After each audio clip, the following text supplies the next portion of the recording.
Bismillahirrahmanirrahim. Assalamualaikum warahmatullahi wabarakatuh. Nama saya Quratul Umami. Saya dari Prodi PGSD Universitas Mataram dengan NIM E1E016065. Di sini saya akan mempresentasikan proposal penelitian saya yang berjudul Pengaruh Model Pembelajaran WordSquare Berbantuan Media Gambar Terhadap Motivasi Belajar IPS Kelas 4 Gugus 2 Lingsar. Adapun yang menjadi latar belakang dari penelitian saya yaitu hasil wawancara dengan guru kelas 4 gugus 2 Lingsar, di mana hasil wawancara saya yaitu banyak permasalahan yang saya temukan, di antaranya kurangnya motivasi belajar siswa. Hal ini disebabkan karena penggunaan dan ketersediaan media yang masih kurang. Kurangnya media dapat menimbulkan rasa bosan, ngantuk, dan juga banyak siswa yang bermain saat guru menjelaskan materi. Hal ini yang menyebabkan proses pembelajaran di dalam kelas kurang kondusif. Kurangnya motivasi belajar dapat dilihat dari ketuntasan belajar peserta didik, di mana persentase jumlah peserta didik yang tuntas sebanyak 38% dan tidak tuntas sebanyak 62%. Dari permasalahan tersebut, di sini peneliti mencoba memadukan antara model pembelajaran dengan media. Di sini peneliti mengangkat judul dengan judul Pengaruh Model Pembelajaran WordSquare Berbantuan Media Gambar Terhadap Motivasi Belajar IPS Kelas 4 Gugus 2 Lingsar. Adapun rumusan masalah dari penelitian ini yaitu apakah ada pengaruh model pembelajaran WordSquare berbantuan media gambar terhadap motivasi belajar IPS kelas 4 gugus 2 Lingsar. Dan tujuan dari penelitian ini yaitu untuk mengetahui apakah pengaruh model pembelajaran WordSquare berbantuan media gambar terhadap motivasi belajar IPS siswa kelas 4 gugus 2 Lingsar. Manfaat dari penelitian ini yaitu ada 3 bagi mahasiswa, bagi guru, dan bagi peserta didik. Definisi operasional dari penelitian ini yaitu variabel independennya yaitu model pembelajaran WordSquare berbantuan media gambar, yaitu model pembelajaran yang memadukan antara gambar 2 dimensi dengan kemampuan menjawab pertanyaan dengan kejelian dalam mencocokkan jawaban pada kotak-kotak jawaban dengan cara diarsir. Selanjutnya yaitu variabel dependennya adalah motivasi belajar, di mana motivasi belajar yaitu dorongan internal maupun eksternal pada siswa yang sedang belajar untuk melakukan perubahan tingkah laku dengan beberapa faktor pendukung untuk mencapai tujuan yang lebih baik. Selanjutnya yaitu model pembelajaran. Menurut Cucu Suhana, model pembelajaran sangat erat kaitannya dengan gaya belajar peserta didik atau learning style dan gaya mengajar guru atau teaching style. Yang keduanya disingkat menjadi SOLAT, Style of Learning and Teaching. Yang kedua yaitu menurut Joyce, dalam Trianto 2014 halaman 23 menyatakan bahwa setiap model pembelajaran mengarahkan kita ke dalam mendesain pembelajaran untuk membantu peserta didik sedemikian rupa sehingga tujuan pembelajaran tercapai. Jadi, model pembelajaran adalah suatu perencanaan atau suatu pola yang digunakan sebagai pedoman dalam merencanakan pembelajaran di kelas untuk mencapai tujuan belajar tertentu dan berfungsi sebagai pedoman bagi para perancang pembelajaran dan para pengajar dalam merencanakan aktivitas belajar mengajar. Adapun model pembelajaran WordSquare yaitu menurut Saptono dalam Purnawati 2016 halaman 15, WordSquare yaitu sejumlah kata bermakna yang tidak hanya disusun mendatar dan menurun, tetapi juga miring di antara beberapa kata acak yang tidak bermakna dapat dijadikan permainan kata untuk memahami konsep yang sudah direncanakan guru. Selanjutnya yaitu menurut Mujiman dalam Reni Febriani 2018 halaman 83, WordSquare merupakan model memadukan antara kemampuan menjawab pertanyaan dengan ketelitian dalam mencocokkan jawaban yang ada pada kotak-kotak yang ada. Adapun kekurangan dan kelebihan dari model ini yaitu kelebihan dari model WordSquare yang pertama, kegiatan tersebut mendorong pemahaman siswa terhadap materi pelajaran, melatih untuk berdisiplin dan memotivasi siswa, dapat melatih sikap teliti dan kritis siswa, merangsang siswa untuk berpikir efektif. Dan selanjutnya yaitu kekurangan dari model word square. Yang pertama, siswa hanya menerima bahan mentah karena jawabannya sudah ada di dalam kotak-kotak. Yang kedua, siswa tidak mampu mengembangkan materi dengan kemampuan yang dimiliki. Selanjutnya yaitu media gambar. Menurut Vernon S. Gerlach dan Donald P. Ely, pengertian media itu ada dua, yaitu arti luas dan arti sempit. Media dalam arti sempit yaitu media yang berwujud, sedangkan dalam arti luas, media yaitu kegiatan yang dapat menciptakan suatu kondisi sehingga memungkinkan peserta didik untuk memperoleh pengetahuan, keterampilan, dan sikap yang baru. Sedangkan menurut Rohani, media gambar adalah media yang merupakan reproduksi bentuk asli dalam dua dimensi yang berupa foto atau lukisan. Selanjutnya yaitu jenis-jenis media gambar. Jenis media gambar ada 4, yaitu realita, model, benda grafis, dan display. Realita yaitu benda-benda yang nyata, sedangkan model yaitu benda 3 dimensi yang merupakan representasi dari benda yang sebenarnya. Sedangkan benda grafis yaitu gambar atau visual yang penampilannya tidak diproyeksikan. Display yaitu bahan dari pameran yang dipasang di tempat tertentu. Sedangkan media yang saya gunakan di sini dalam penelitian ini adalah media gambar atau benda grafis yang berupa gambar. Adapun kelebihan dari benda grafis ini yaitu sifatnya konkret, lebih realistik dibanding dengan media verbal, dapat memperjelas suatu masalah dalam bidang apa saja, baik untuk usia muda maupun tua. Sedangkan kekurangannya hanya menekankan persepsi indera mata, ukurannya sangat terbatas untuk kelompok besar. Selanjutnya yaitu motivasi belajar. Menurut Maslow, motivasi terjadi sebagai reaksi atas persepsi seseorang individu atas 5 macam tipe dasar kebutuhan manusia, yaitu kebutuhan fisiologis, kebutuhan akan rasa aman, kebutuhan untuk diterima, kebutuhan untuk dihargai, dan kebutuhan aktualisasi diri. Sedangkan menurut Sardiman, motivasi berkaitan dengan kegiatan belajar, merupakan keseluruhan daya penggerak di dalam diri siswa yang menimbulkan kegiatan belajar, yang menjamin kelangsungan dari kegiatan belajar, dan yang memberikan arah pada kegiatan belajar sehingga tujuan yang dikehendaki oleh subjek belajar itu dapat tercapai. Selanjutnya itu faktor-faktor yang mempengaruhi motivasi. Ada 2 faktor yang mempengaruhi motivasi, yaitu motivasi ekstrinsik dan motivasi ekstrinsik, di mana motivasi intrinsik ini berasal dari dalam diri seseorang, sedangkan motivasi ekstrinsik ini berasal dari luar diri seseorang. Selanjutnya yaitu ciri-ciri motivasi belajar. Yang pertama, tekun menghadapi tugas. Yang kedua, ulet menghadapi kesulitan.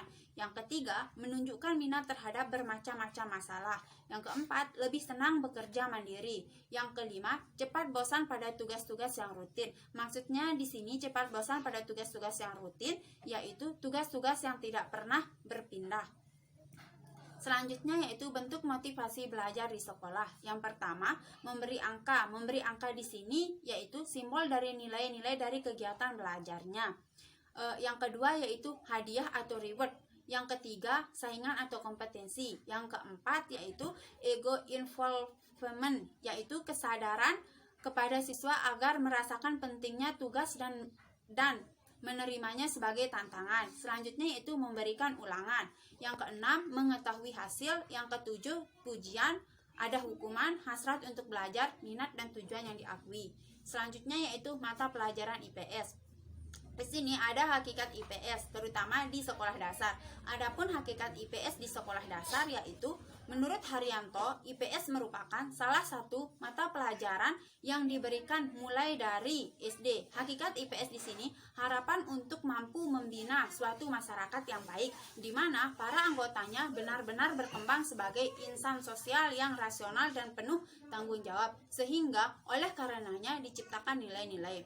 Jadi, hakikat IPS di SD memberikan pengetahuan dasar dan keterampilan sebagai media pelatih bagi siswa sebagai warga negara sedini mungkin.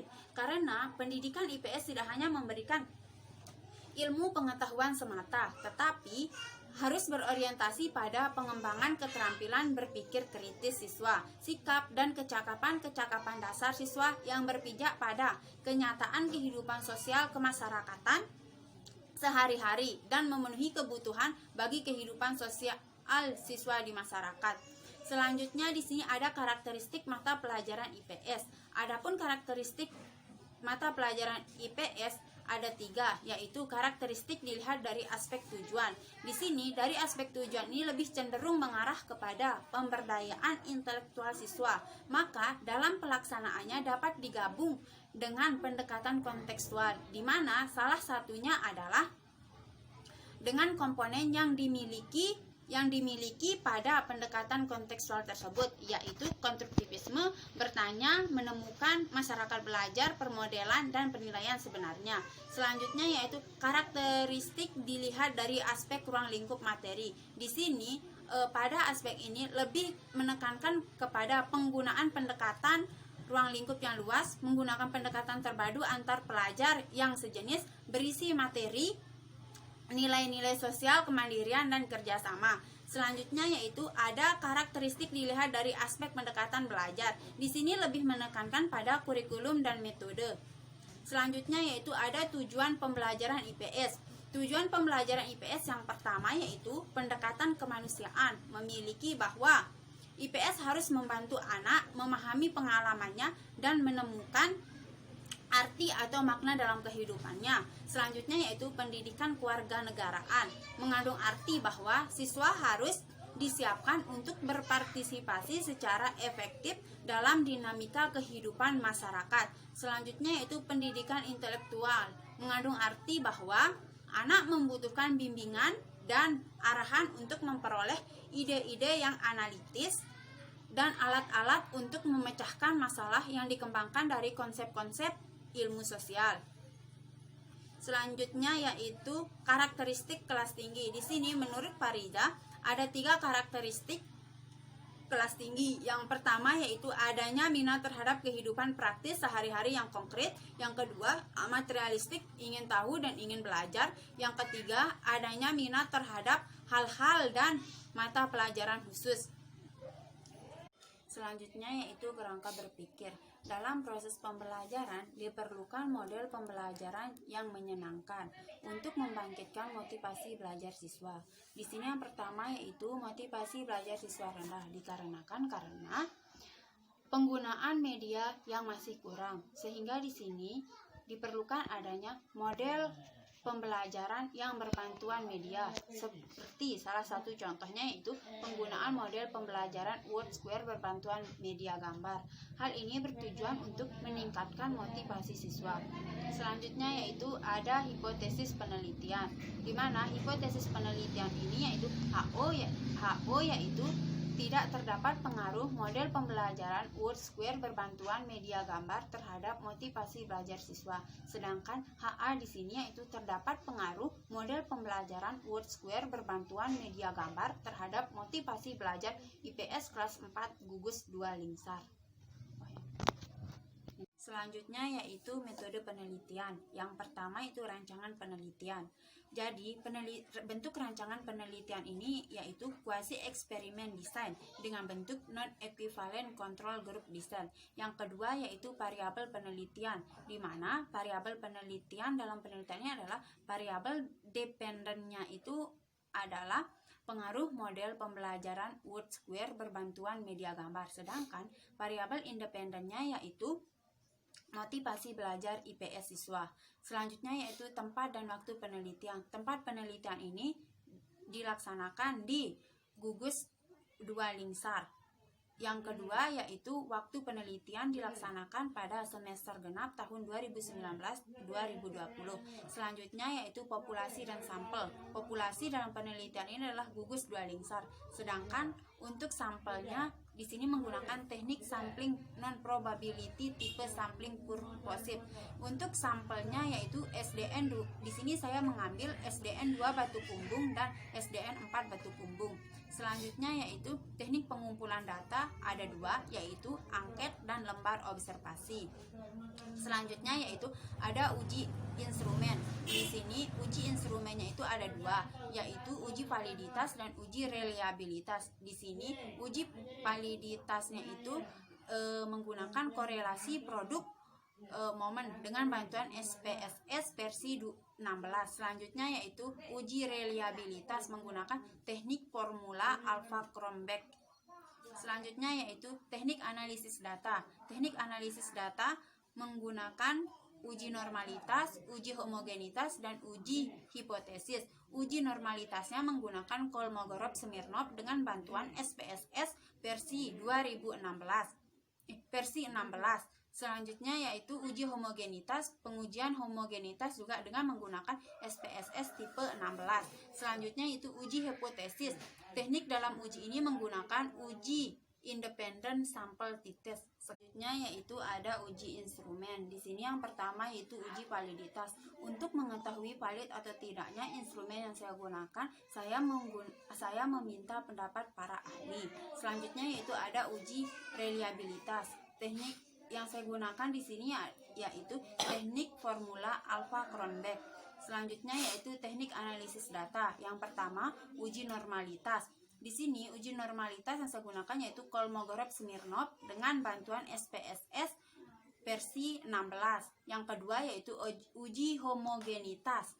Di sini juga saya menggunakan bantuan SPSS versi 16.